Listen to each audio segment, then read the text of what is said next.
If you or someone you know has diabetes, you may have built up an extra supply of test strips and lancets. That's where we come in. We'll buy the supplies that you don't need and resell them to those in need to prevent waste. Help us make diabetes management more affordable. Visit us at teststripswithaz.com.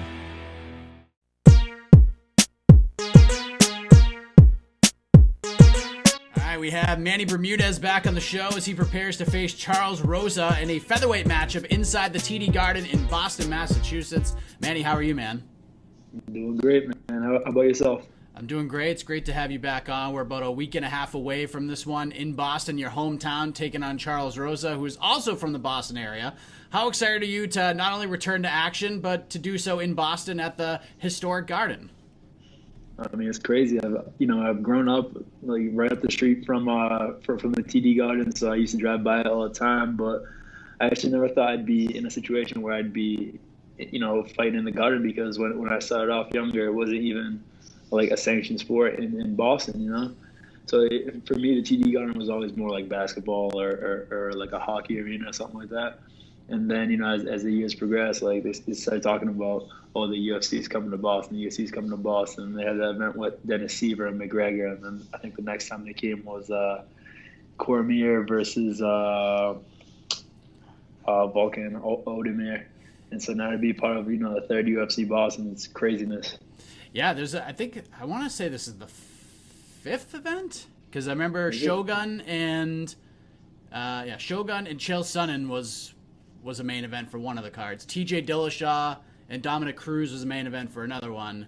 Had BJ Penn versus Frankie Edgar card. I think that was the very first one. No, so I think Cruz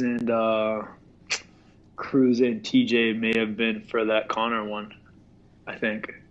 Connor, yeah, because Connor fought on two of them. He fought on the Sonnen Shogun one. That's when he fought Max Holloway. So that was like the first or second fight of the night. Yeah, so I think this is the fifth one. Now we're going down the road of history. I like this. I think this is number 5, maybe number 6. But one of the things I want to talk about is you're making your UFC featherweight debut in this fight, and I think the misconception amongst a lot of people is that this is your first featherweight fight ever, and that is just not true, because you fought a lot. I think double-digit times at featherweight. You've even got a fight or two at lightweight from doing my research. So fighting at 145 isn't anything new for you, right? No, it's actually probably a little bit nicer. The weight cut's a little less severe. I still have a weight cut, They were like, measure me at the PI, and I'm still as big as the 45ers. So at 35, I was just like, I was just trying to kill myself to get down to there. So, it's still it's still a weight cut. I'm still good for the weight for the division, and I'm excited to finally be able to like show more of a me that isn't bogged down by the weight cut. Let's talk about UFC 241, because you were getting ready to fight Casey Kenney, and then Friday morning, the day before the fight on weigh-in day, we found out that the bout would be moved to a catch weight at 140. You and Casey were essentially done cutting weight, and that would be the end of that. So if you don't mind me asking, what happened on Thursday night, Friday morning to make this shift? Was it just a really bad, awful weight cut for you? Yeah, it was a very tough one, and we just got to the point where we just renegotiated everything, and then the fight ended up at 140. So, did you know pretty much immediately that at least for the time being, fighting at 135 is just not going to be happening for a while? Yes, sir. Yes, sir. I knew that. Casey got the win in that fight, and you obviously went to your first decision in a little less than 3 years. First time that's happened to you in the UFC. While you would have loved to have, taken away the win and taken home some extra money, I would guess, what were you able to at least take away from that fight and that event in Anaheim, California, despite it not going your way? No, I mean, it was still a great, it was a great event to be on. There was so many stars, and there was, some great fights that night for sure. And, hats off to Casey.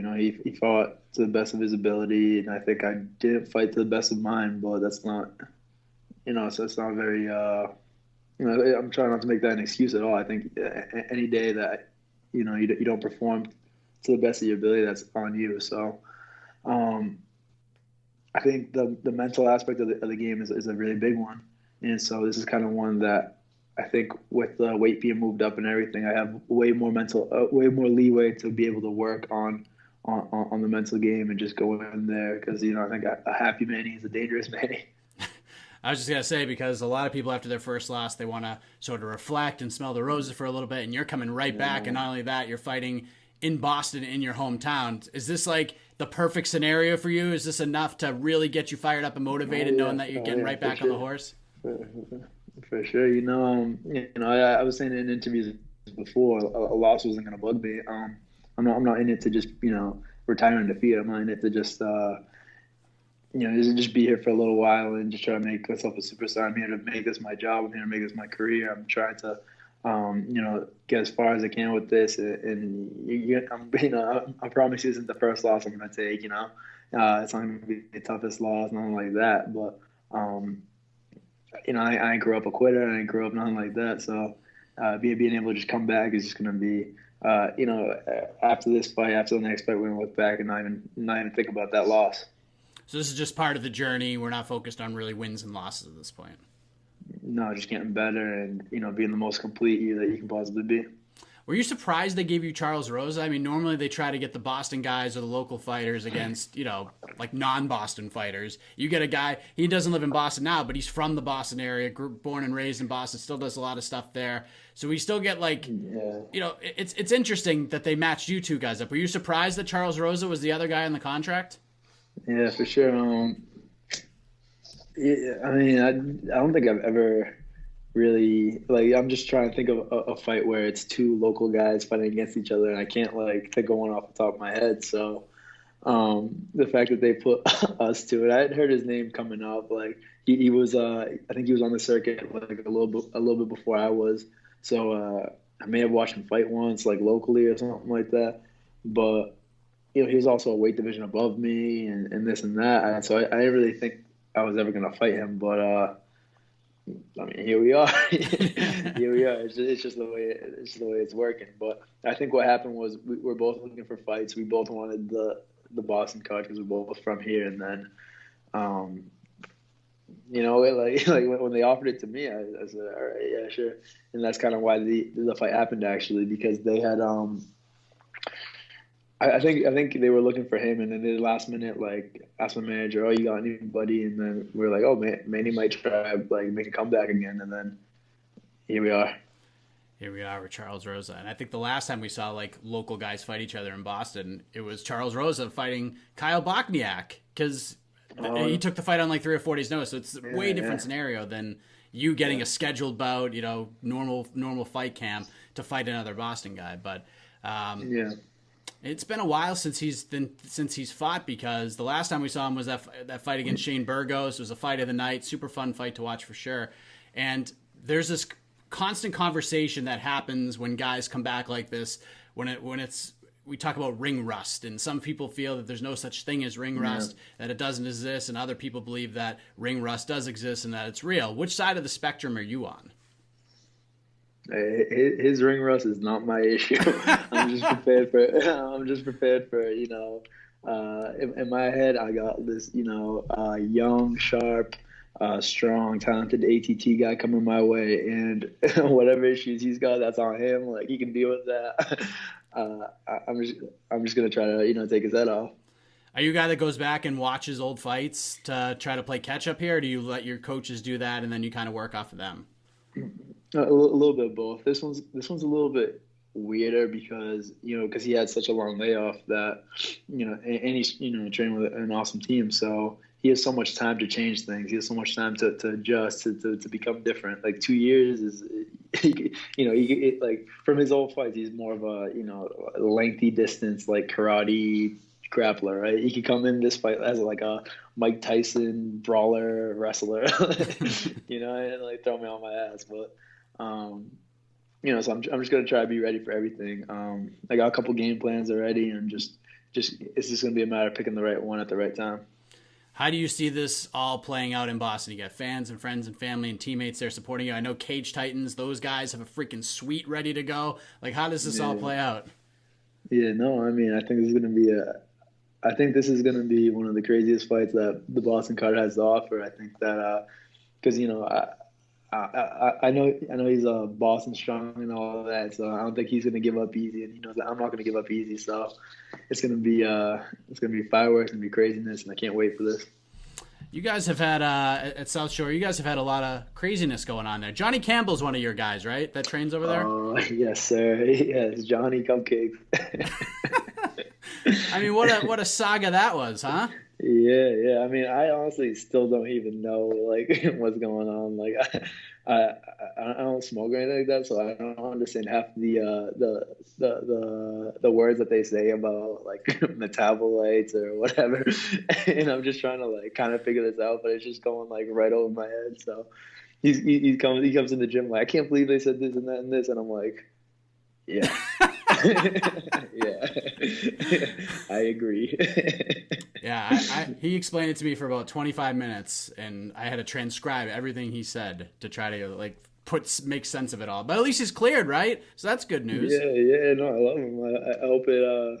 I hope he's right. Like I just like I said, it's like the picogram thing. Like when everybody's talking about the John Jones picograms, I had no idea what's going on, and I don't know who's right. I don't know who's wrong. And I'm like, I'm not smart enough for this conversation, so I'm gonna step back. Just say, yeah, absolutely. I agree. What? Yeah. I mean, you're having fun with everything. This is a really cool situation for you getting a fight in Boston. But you know, when you really think about it deep down, like, what does this fight mean to you? To get one back potentially very quickly, to fight in Boston, what does it all mean to you? For me, it's one of the biggest chances and opportunities I'm going to get in. You never know how long the sport's going to take you, how far you're going to go in it. So for me, I'm looking at this as one of my only chances to fight in Boston because the timing might be off, the opponents might not be right, whatever it is. I want to make sure that I get I take opportunity of this caliber and I use it to the best of my ability.